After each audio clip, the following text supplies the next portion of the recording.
Happy Sunday, everyone. A couple months ago, my mom published an article in Meridian Magazine, which is like an online website for Latter-day Saints. And she talked about the title of her article was Getting Past the, quote, "That's political, we can't talk about it" syndrome. And the context of her article, which I'll read a brief portion of, is from her work, her kind of pro-life work and trying to help women who are unexpectedly pregnant and give them a way to support their child without killing it. And the obstacle she's run into trying to kind of get fellow Latter-day Saints to stand up for this issue, to speak out, to talk about it at church. Here's a portion of the article, and then I want to address perhaps the broader issue, including with some somewhat recent survey data about what Latter-day Saints feel like about the mixture of politics and religion, particularly talking anything political in church. Here's from the article. Again, this is my mom writing. Want to discuss the sanctity of life? Nope, that's political. Want to discuss the doctrine that gender is essential characteristic of premortal, mortal, and eternal identity and purpose? Not allowed. That's political. Of course, by not allowed, she's saying in church. Want to discuss the doctrine of marriage as ordained of God between a man and a woman? Can't do that. Way too political to talk about. Even want to discuss the roles of fathers and mothers? Oh, no way, that's a touchy subject. Tragically, she writes, I think Satan takes great delight in silencing the saints of God with a giant mute button. The saints shy away from anything that might have political overtones, might upset others, might cause negative reactions, or might just be a difficult subject to talk about. Sometimes local leaders also shut down conversations and activities based on such concerns. One leader expressed, quote, "Oh, we can't talk about the proclamation. If we do, people get upset and leave the church." End quote. So what are we dealing with here? From my vantage point, our church culture focuses more on being nice than on embracing the truth.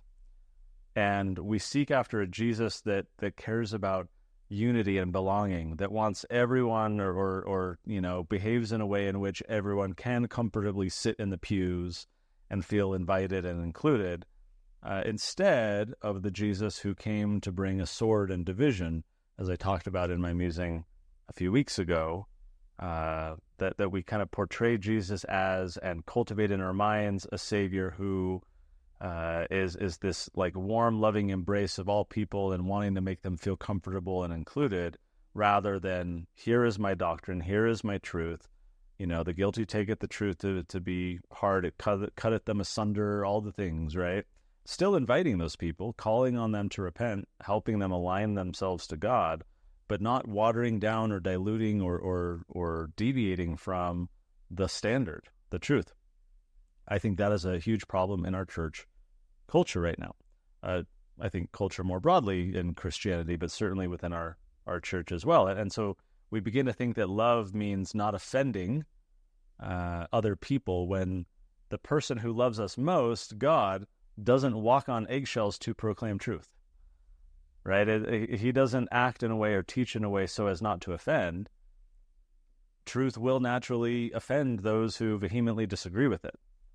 And so we have warped this definition of what it means to love others into kind of sidestepping or smoothing out the rough edges of truth, so as to, I don't want my X person I care about to leave the church, or I don't want to alienate this person, or I don't want to make them offended so they stop coming to church. Like if not offending people is your basis for deciding what you believe and how you act and what you stand up for, then I think we've already lost the plot. I think we should learn from the actual Jesus, not just the fictional one who tells us all is well in Zion. And as I wrote about in Christ versus Caesar a few years ago, from my perspective, there is no political separation from one's, general belief system and way of life and worldview. It's integrated. And if it's not integrated, it's not legitimate. It's not penetrating. It's not what God intended. God did not intend for Sunday saints, just like Tom Paine wrote about, summertime soldiers. when the going is easy and going through the motions and, being in the social club or whatever, that's not sufficient. And so we have to realize that what we're up against is a cultural tradition in which that's tolerated or even sometimes embraced. That politics can't be separated, and if it is separated, then we're not applying the gospel to every facet of life that it's supposed to be affecting. As Latter-day Saints, as children of God, as followers of the way, as I talk about in Christ versus Caesar, the whole point of God's teachings is to let it radiate throughout our life and the whole world, to apply not only to our familial interactions, our neighborly situations and circumstances, our professional ones, our economic ones, but also our political ones. Politics, after all, is just a method of and a vehicle through which we interact with other people, using the crude and corrupt implements of Caesar as opposed to the more voluntary, persuasive, and moral methods of the marketplace. But at the end of the day, it's how humans interact. Politics is just the interaction of humans under the purview of Caesar. And so why would we not apply God's teachings to those circumstances? He clearly has a lot to say on economic issues, clearly has a lot to say on familial issues and how we get along with other people. Like, why in the world would that not apply to, quote unquote, politics? Well, of course it does. And the reluctance of many Latter-day Saints to bridge the gap, to let the one affect the other, rather to let the theological affect the political and not the other way around, because therein lies danger. The reluctance to let the gospel influence politics and have relevance, yes, in even who we vote or whether we vote, or, whether we support coercive taxation on others and forcing people to use their property a certain way and, mandating that parents send their kids to a government propaganda center and all the rest, right?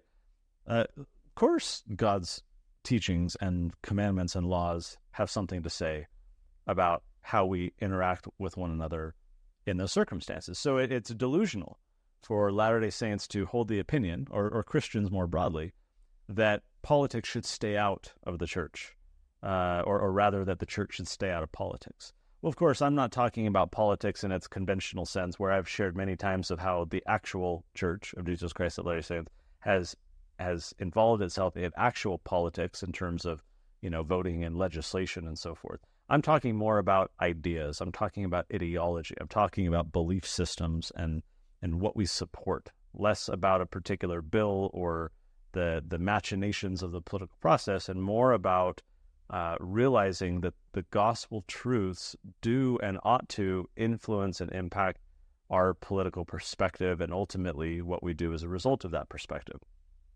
KSL recently, a couple months ago, published an article that says, here's the title, "Latter-day Saints Don't Want to Talk Politics at Church," survey says. Well, the survey was done January of 2024, and they oversampled a little bit on Mormons and other minority groups so that they could have enough statistical relevance. In a survey, like the margin of error gets bigger if you have a smaller group of people. And so their large group of people was just this national, group of people, but the slice within that group of, Jews or Mormons or Muslims or whatever was smaller. So they oversampled a bit to try and get more. I think they got, 1 to 200 Mormons, still very low for any precise statistical modeling that has a low margin of error, but nonetheless illustrative for us to kind of see where things are falling with the data that they did obtain. So this was a big national kind of survey of people across religious spectrums, and I'm going to share a few of the questions that were asked and the data that resulted from the survey so that we can kind of talk about this issue about politics in church and where Latter-day Saints lie on their own, but then also in relation to people of other faith responding to the same questions. Let's dig into the first one. So this one is around the question is, how much do you agree or disagree with the following statement? My religious beliefs influence my political views. So that is the question. Now, if you look at everything in the aggregate, around half of Americans say that they feel that their religion influences their political views. But when you break it down by sect, by denomination, you get something much more interesting. Of note, the two groups that are the highest are the evangelical Christians, 68% of whom agreed with that sentence, and 60% of Latter-day Saints. So, the lowest ones are people who aren't religious, the religious nuns, the mainline Protestants, Catholics, Jews, they're in the 40s, a little bit below the U.S. average. So it's the evangelical Christians and the Latter-day Saints that are kind of pulling that average up, which is fascinating. 21% of Latter-day Saints neither agreeing nor disagreeing. I am reminded of that scripture from Revelation that says, because you're neither hot nor cold, but lukewarm, I'll spew thee out of my mouth. So the fact that they, don't have a position on this, I find kind of interesting. But then, 19% of Latter-day Saints disagreeing with the idea that their religious beliefs influence their political views. I'm going to go out on a limb and say that the majority of those 19% of disagreeing Latter-day Saints are the more progressive, leftist, socialist, pro-abortion, pro-LGBT everything type of people whose political views and culture, more importantly, are at odds with church positions and culture. And so they, of course, disagreeing, these people who grew up in the church or, they believe in the gospel, but they have this incongruity in their life. They have this internal inconsistency because their religious beliefs are at odds with the political views that they have chosen to take and the worldview that has developed from those ideas. So Latter-day Saints, top two, right behind evangelical Christian.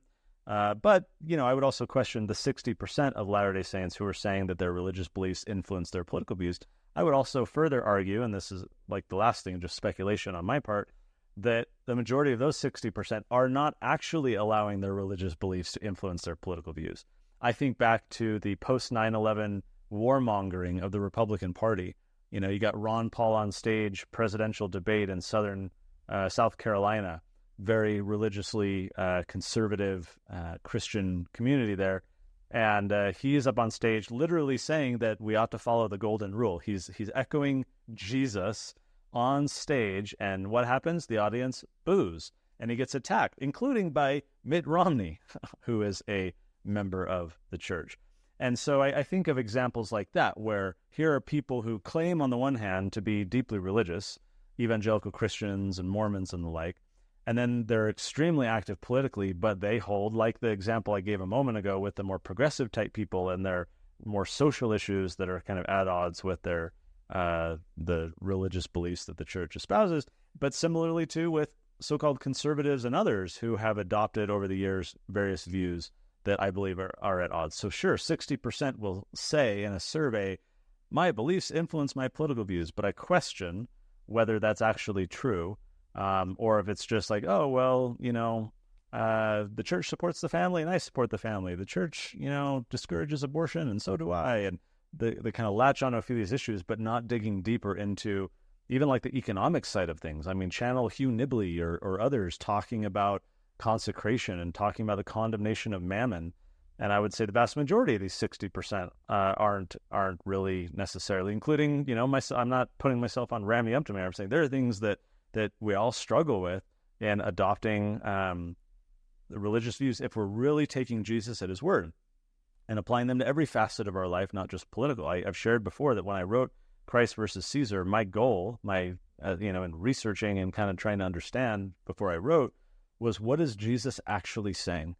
Like if I had to try and tear down to the best of my ability, my preconceived notion, my biases, my traditions of the fathers, all the things, and if we just listen to Jesus and directly apply his words to economic or political or other circumstances, what would be the result? Not what is politically popular, not what's in the Overton window, not what's palatable to society today. No, what is the kind of direct application of Jesus's teachings and ideas to issue X or Y or Z? So that was the goal with that book, and it was a very interesting process for me to try and contemplate that, because we're all a product of the times in which we live. We're all a product of the society in which we're, indoctrinated and raised, myself included. So being able to purge from yourself the traditions of your fathers and try and recognize your biases and so forth is a challenge. So great. Again, 60% of Latter-day Saints say, my religious beliefs influence my political views. To which I say, like, some of them, sure, I don't disagree. But if we were to probe a little bit, I'm sure we could find examples where the largely conservative Latter-day Saints are not applying God's teachings, not what church leaders are currently teaching, not what church culture finds acceptable. I'm not talking about those issues. I'm saying actual doctrine, scriptural teaching, straight from Jesus, directly applying them. I think we have a lot of work to do, despite being in the top 2 behind the evangelical Christians. All right, let's move to the next question. This one, there's a kind of a two-parter. How much do you agree or disagree with each of the following statements? The first one, discussing social issues should be an important part of congregational life, social issues. Second question is similar. Discussing political issues should be an important part of congregational life. Let's take the first one by itself for just a moment. So, social issues, whether they should be part of church life, right? Like incorporating into our church culture, our meetings, our discussions. And Latter-day Saints are at the bottom compared to all of the other faiths in agreeing with that statement. Again, the statement, discussing social issues should be an important part of congregational life. Okay, so that's kind of interesting. Now in a lot of the other faiths, they're less conservative, they're more progressive, which, by nature, these are people who are protesting, they're politically active, they're agitating for things, whereas largely conservative people, Latter-day Saints, are focused on their families and their businesses, keep their heads down, they're not trying to rabble-rouse, they got things to take care of. So it could be that is an element of this answer here and why it's fairly lopsided compared to other faiths. 47% of Latter-day Saints, again, agreeing with that. Now, that's more than those who disagree. The disagree for Latter-day Saints is 28%. But again, that's the biggest of all the disagreeing among other faiths. 28% of Latter-day Saints disagree with the idea that social issues should be an important part of congregational life. Well, what's social issues? Social issues definitely include things like gender, which is like one of the foundational bases of the Proclamation on the Family. In fact, just this morning, I read the October 1995 General Conference address where President Hinckley, towards the end of his address, announced and read the proclamation. But everything before that was very illuminating and interesting to read about, again, in 1995, 30 years ago, he's talking about, the social mores of society and the declining values and the abandonment of virtue and the elevation of, its opposite. And then I'm thinking today, like OnlyFans and narcissism everywhere and all this crap where sin is not just tolerated but elevated, where the family's been under attack, where gender confusion abounds. And certainly that document was clearly ahead of its time, because I remember when it was announced, as a teenager, and generally, if I had to summarize the reaction, it would just be kind of a collective shrug.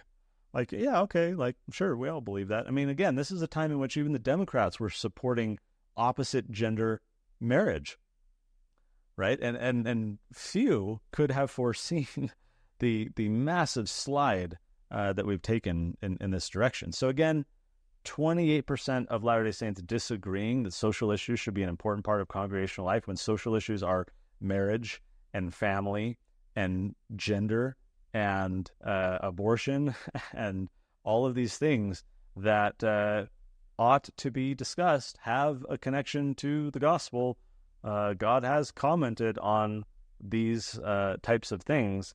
And so, welfare, charity, helping the poor, like for a full almost third of Latter-day Saints to disagree with that is kind of shocking. 23% neither agreed nor disagreed. But so you got 47% agreeing with that, 28% disagreeing. So we were the lowest to agree. We were the largest to disagree. Let's move from social to political. Again, whether you agree or disagree with this statement, discussing political issues should be an important part of congregational life. Like the last chart, Latter-day Saints were the lowest. Only 22% of Latter-day Saints agreed with that statement, that political issues should be an important part of congregational life. We had others, the Jewish people, Muslim, the evangelicals, that were nearly double the Latter-day Saint, percentage of people agreeing or more. We also, of course, the converse of that, had the largest percentage of people who disagreed with that statement. A full 53% of Latter-day Saints, over half, disagreeing with the idea that political issues should be an important part of congregational life. Now, let's frame the question, right? Because saying important part of life, I can see more on the social side, but to say that political issues should be an important part of, like, that's a really big qualifier. If the question instead were, should political issues be discussed in a church setting, that would yield, I presume, a slightly different response. Perhaps not significantly so, but it would be certainly different, I think. And I think the rates would increase.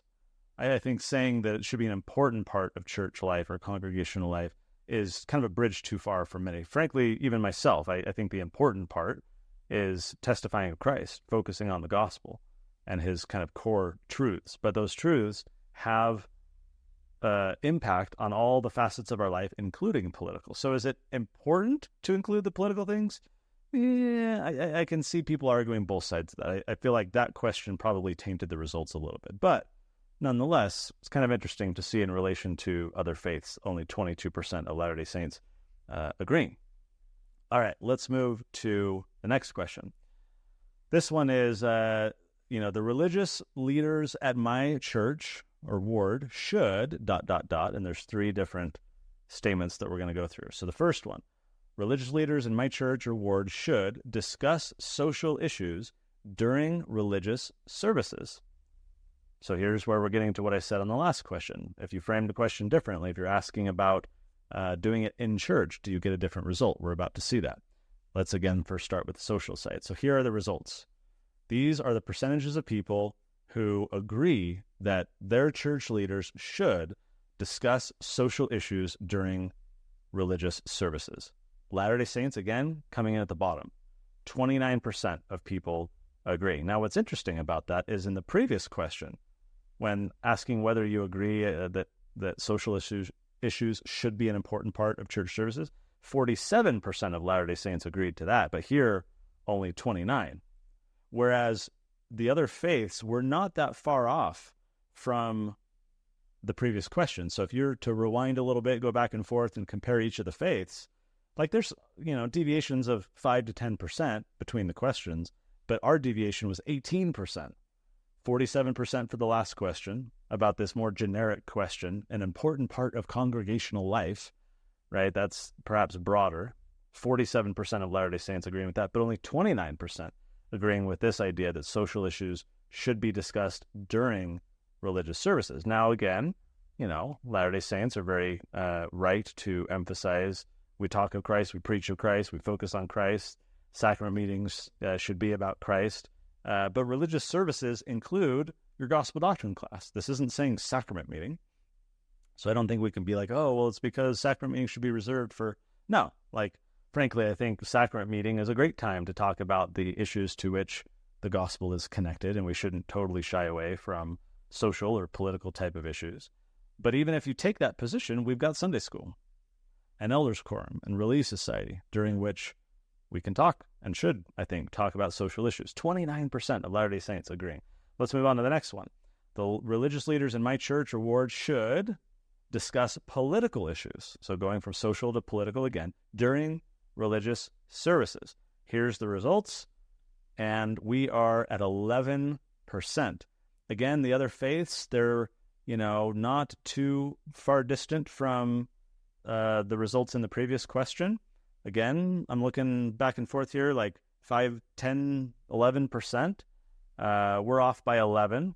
Latter-day Saints in the last one, 22% agreeing that political issues should be discussed during, should be an important part of congregational life, 22%. Now it's 11. 11% of Latter-day Saints saying that religious leaders should discuss political issues during religious services. Again, the lowest. So there's a clear difference here between Latter-day Saints and their religious peers, who feel more comfortable, generally speaking, in discussing social and political issues in church or from their leaders, maybe it's because of the strong sentiment of follow the prophet all the time, that if church leaders are talking about it, that implies inspiration and revelation. Whereas when other church leaders do it, it's kind of like, oh, okay, like that's his opinion, or, oh, that's his teaching, but there's not the same like spiritual gravitas that there is presumed to be in the Church of Jesus Christ of Latter-day Saints. So it's almost like Latter-day Saints are like, oh, don't go there, because then if you say that, then I'm going to have to presume that it's from God, and then I'm going to have to change my mind, like some of that, right? I wonder if that's some of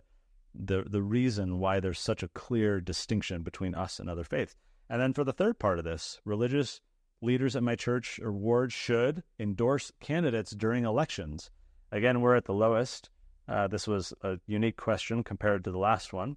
Endorsing candidates during elections, other faiths, 23, 26, 29, 31%. So roughly a third, a fourth to a third. We were a tenth, 9%. Now, I'm not going to say, although, church leaders in our church have endorsed candidates in past epochs, right? Not so much in recent decades. In fact, there's, policies around that now because I think they've gotten burned before and it's caused problems. Again, I think because of this presumption that, oh, these are the oracles of God, and so I have to agree with, their statements and actions and presume them from God. And so at some point, I think church leaders were kind of like, yeah, let's not do that anymore. Much like in the last election, a lot of newspapers started, their editorial teams were like, we're not going to endorse for president anymore. Just creates more problems. And so, okay, let's move to the next one. This one was interesting. Thinking about the United States today, how unified or divided politically does the following feel? And then they were asked about their church or their synagogue or their ward. So translating for Latter-day Saints, thinking about the United States today, how united or divided politically does your ward feel? And each religion was asked about, again, synagogue, mosque, whatever their terminology was. Here are the results. For Latter-day Saints specifically, at the bottom, 57% of Latter-day Saints said that their ward felt unified. 17% were kind of ambivalent, neither unified nor divided. 11% felt that their ward was divided. And then there's, a bunch that said, I don't know. So 57%. Now, again, I'll reference again the musing I did a couple weeks ago on unity. I don't think unity, while important, and certainly contention is of the devil and all the things, right? I'm not going to say unity is bad by any stretch of the imagination, but the truth is paramount. Standing for God's revelatory truths is superior to trying to be accommodating to all, regardless of their perspective. Like at the end of the day, if we stand for the truth, it is going to offend some people. It's like you plant a flag and you're like, this is what I believed. Title of liberty, right? Or the proclamation on the family. And when you plant your flag, you're going to polarize. You're going to attract like a magnet, right? You're going to attract certain people to you because of that standard that you're rallying people around. But the opposite polarizing force of the magnet will repel those who disagree. So unity is not the priority, I think. I think truth is, or ought to be. Nonetheless, it's an interesting question.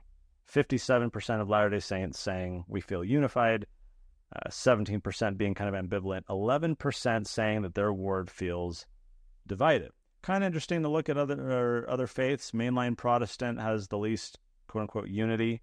Catholics feel the most divided, 21% saying that they feel divided, which is rather interesting, and we could get into the reasons why, but not germane to today's musing. Okay, so kind of interesting. Latter-day Saints, over half saying they feel united, but I would argue that a lot of that unity is false unity. It's pseudo-unity. That if because they've pushed to the edges any of these issues that could be divisive. We've prioritized, setting aside the controversial stuff, like my mom wrote about in an article, because, that's too political and it might alienate so-and-so and they might stop coming to the church, or we might, like all the things, right? And I'm not saying we need to get to fisticuffs and, duke it out like a political debate and gospel doctrine. Of course not.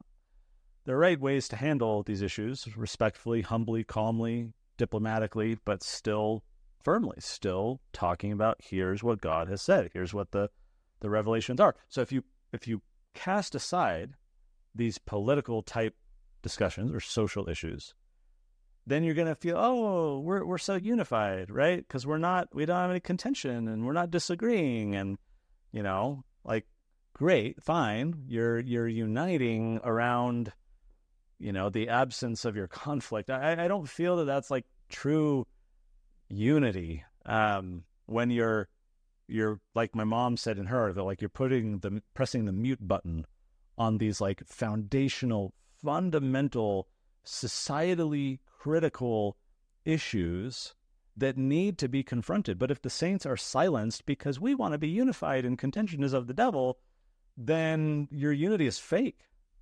It's empty. It's hollow.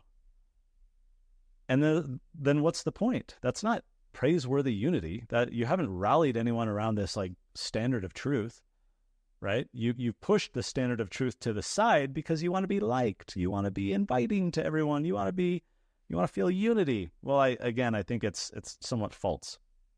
We have to realize that the truth is divisive. Jesus brought the sword, not in any contentious way, not like it was very loving. It was very inviting. It was like, hey, all need to come unto me, and right? But it was still firm. And if we abandon that, if we don't embrace that, then the supposed unity that we're talking about, 57% of Latter-day Saints saying our ward feels united, I think is hollow. And it's built on a sandy foundation, and we all know what happens with that. Let's wrap with one final question from this survey. I want religious leaders at my place of worship, so for example, my bishop, to provide guidance on ... And then there's 3 different questions. So I want my bishop to provide guidance on how to navigate political division in the country. Here's the results. Latter-day Saints again coming in at the bottom with about a third of them saying, yes, I want religious leaders in my ward to provide guidance on how to navigate political division in the country. That might be symptomatic of the fact that local leaders are, I think, culturally presumed to have very like specific inspiration as opposed to general authorities and general inspiration, which might be where political and social issues are best kind of talked about or counsel, come from those general authorities as opposed to your local bishop. So it might be some of those dynamics where I don't think anyone thinks that their bishop should be pronouncing, theological pontifications about the latest ballot initiative or whatever they're dealing with in their community. So 36% of Latter-day Saints, the lowest, about their bishop, their local religious leader, helping navigate political division. Now that's interesting, right? This question doesn't ask about political issues, political topics, political, votes and anything like that. The question was how to navigate political division in the country, which gets more to worldview and culture and ideology and perspective, not political issues and votes and bills and legislation and all the rest. So I find that fascinating, that only 36% of Latter-day Saints are saying that their bishop should provide commentary and instruction on how to navigate division, how to heal the divide, how to be united but substantively united, how to stand for the truth but while being loving. Like, those are absolutely topics we should talk about. Those are things that the gospel has total relevance to. So the idea that 2/3 of Latter-day Saints are saying, nope, I don't want to hear from my local leaders on how to navigate political division, I find that interesting and a little problematic. Here's the second one. I want my bishop, essentially, to provide guidance on how to talk to people whose political views are different from mine.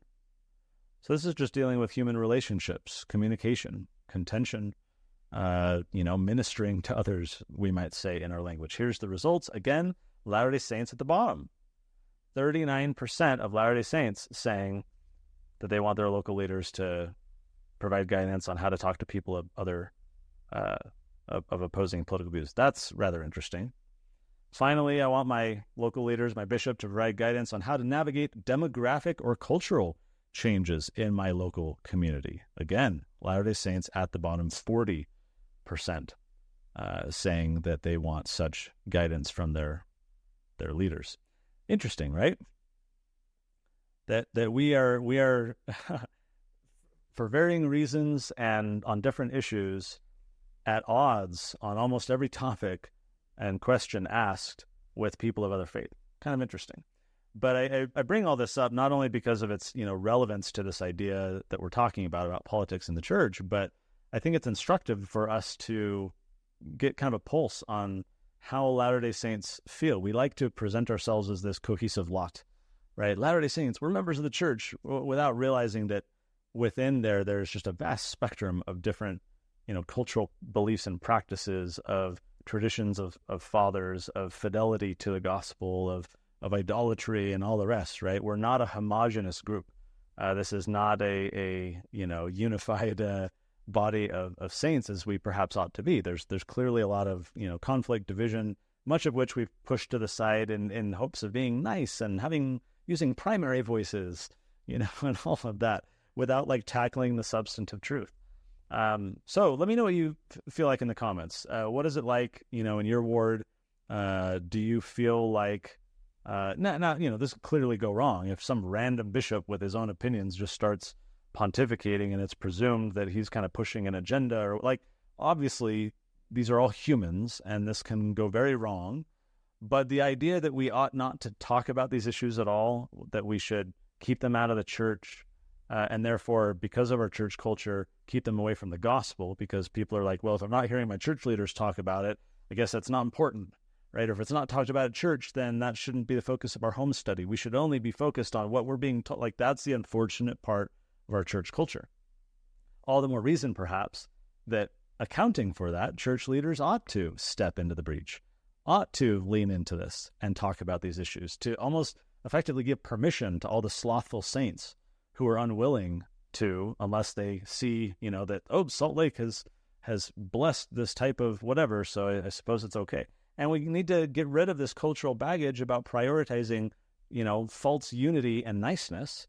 We should be nice. We should be loving. We should be inviting. I'm not saying be a, jerk to anyone when you're talking about this stuff. But I think we ought to rally around truth.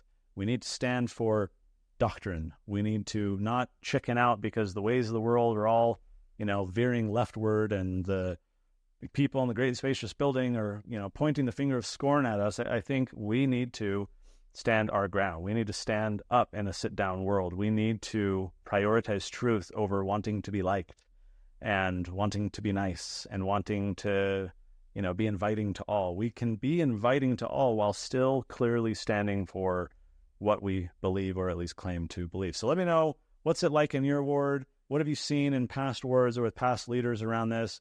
If you were to bring up a social or political issue, say in gospel doctrine or Elders Quorum or Relief Society, would it go over like a lead balloon? Would it be well received? What's the dynamic where you're at? I'd love to know, and I'll see you in the comments.